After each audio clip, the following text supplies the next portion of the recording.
जय जगन्नाथ मु सुशांत आपण समस्त को स्वागतम। बंधुगण आपण मैंने समस्ते जानते आउ किसी समय पर 2024 साल को आम मैंने विदाय देवा एवं 2025 साल को आम स्वागत जनइबा।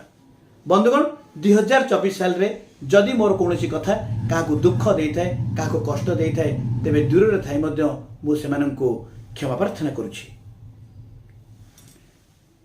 एवं 2024 रे जहाँ भी किसी आज मोर डेभलप होइछि जहाँ भी किसी मोर उन्नत होइछि केवल केवल ता संभवपर हो पारिछि आपण मानकर भल पाइबा आपण मानकर सहयोग जोगु आज संभवपर हो पारिछि। तो बंधुगण मु दूर रे थाई मध्य समस्त को मोर दिल से ग्रेटिट्यूड जनाउछि।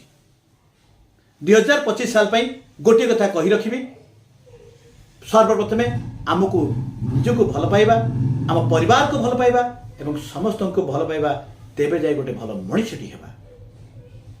सर्वशेष 2025 साल रे प्रभु जगन्नाथ को पाखे प्रार्थना कर रखिबी आपण तथा आपण परिवार रे समस्तंकर मंगल हेउ एथिकी कामना करी मु आपन ठारे विदाय नेउछि।